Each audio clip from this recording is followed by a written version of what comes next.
Crônicas do Amanhecer, por Feijão, Centro Espírita Allan Kardec. Balneário Gaivota, 26 de fevereiro de 2018. Incêndio em hospital sul-coreano deixa 41 mortos e mais de 70 feridos. Pelo menos 41 pessoas morreram, outras 79 ficaram feridas, 9 delas estão em estado grave, como consequência do incêndio ocorrido nesta sexta-feira, em um hospital da cidade do Milyang, na Coreia do Sul, segundo informaram as autoridades locais. As vítimas teriam morrido por inalação de fumaça, segundo explicaram os bombeiros locais à agência sul-coreana do Notícias Yonhap. As chamas teriam começado na sala de emergência do primeiro andar do prédio principal do Hospital Sejong por volta das 7h30 horário local, 20h30 de Brasília, na quinta-feira. Os bombeiros demoraram cerca de 3 horas para apagar o fogo, que começou quando aproximadamente 100 pessoas estavam no edifício. No total, 111 pessoas, em sua maioria pacientes que estavam no hospital no momento do acidente, foram transferidas para 4 centros médicos próximos.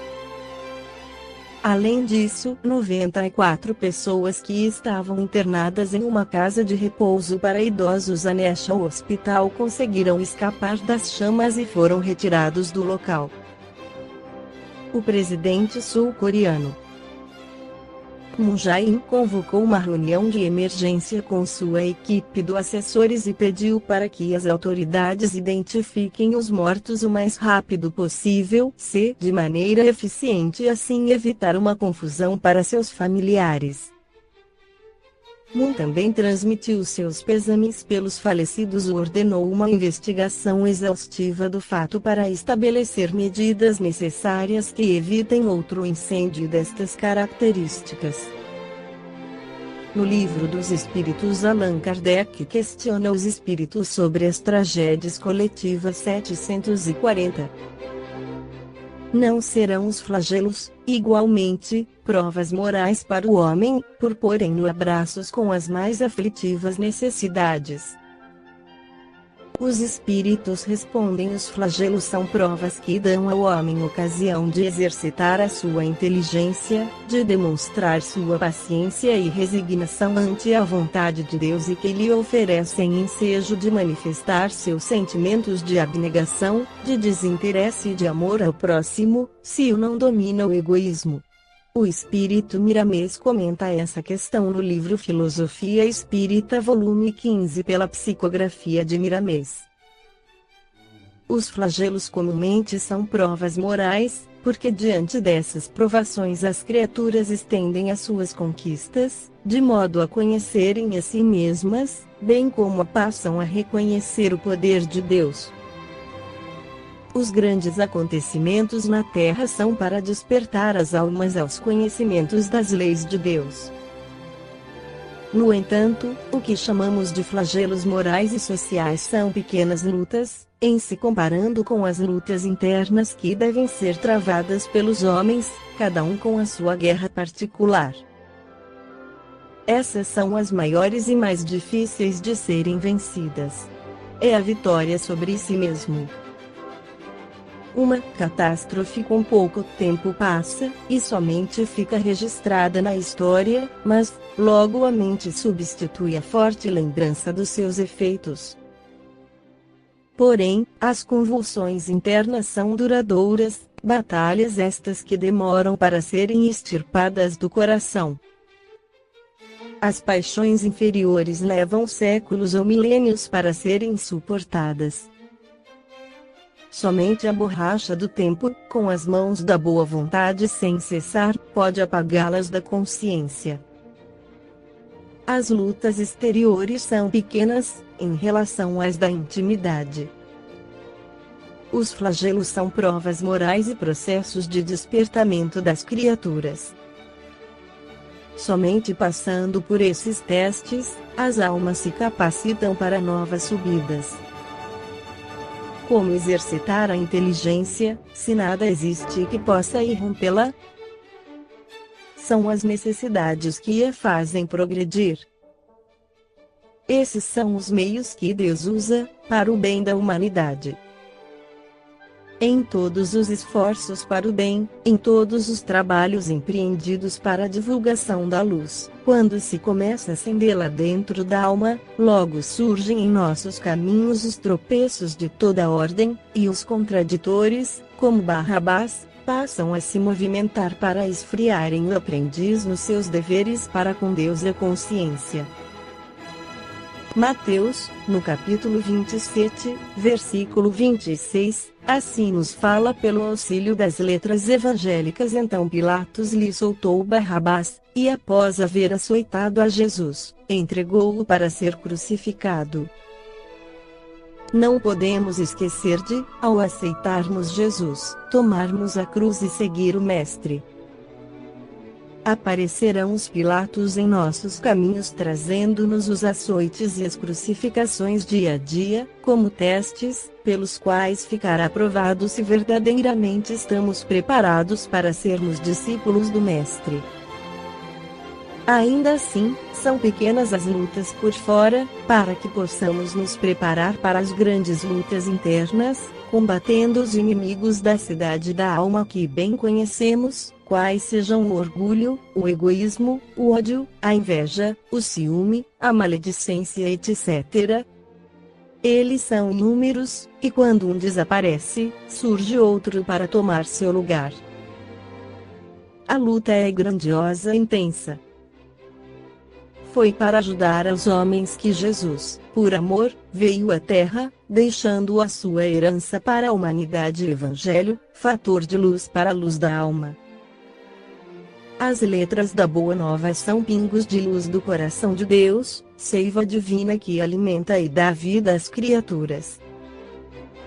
Quando acontece uma catástrofe muito grande na Terra, todas as nações se unem pela influência da fraternidade, e é nessa união que começa a surgir o amor de umas para com as outras, porque antes não existia essa união. Eis o porquê desses abalos que, quando não surgem pelas mãos dos homens, a natureza faz aparecer.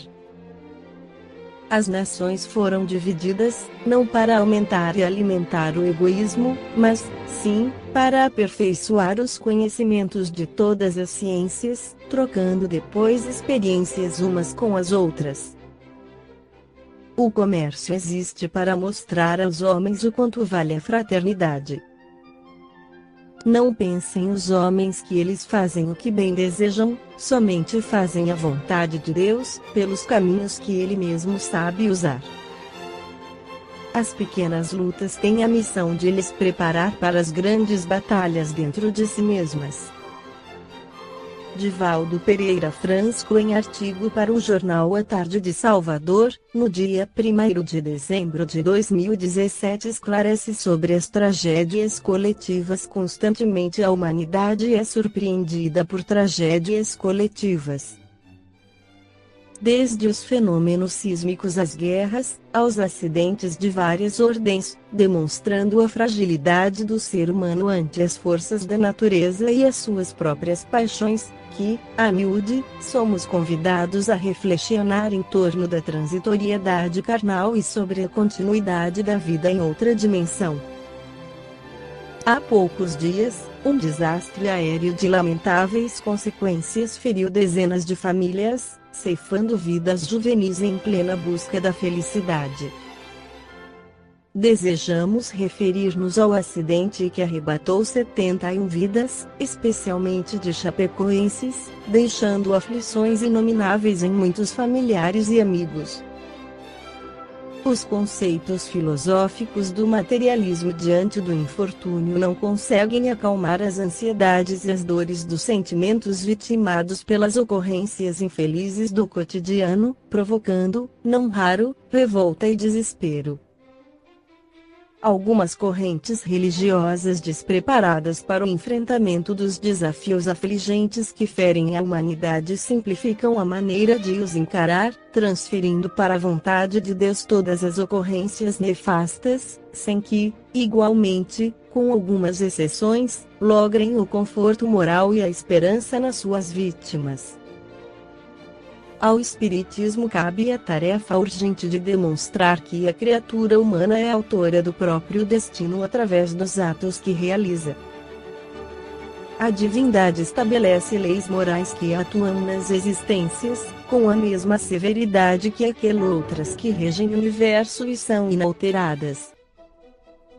Embora Deus seja amor, o dever e o equilíbrio são expressões desse incomparável amor pelas criaturas. O sofrimento não é um ato punitivo da divindade, mas uma resposta da vida ao comportamento malsão de quem se permite desrespeito aos supremos códigos. Por intermédio da reencarnação, o Espiritismo explica a lógica de acontecimentos tão funestos.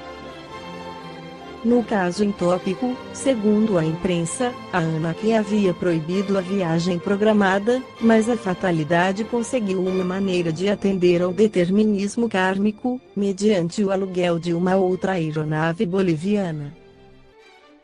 Alguns sobreviventes e outros, que não puderam viajar por uma ou outra razão, foram poupados da terrível provação, por não fazerem parte do grupo comprometido com as leis divinas.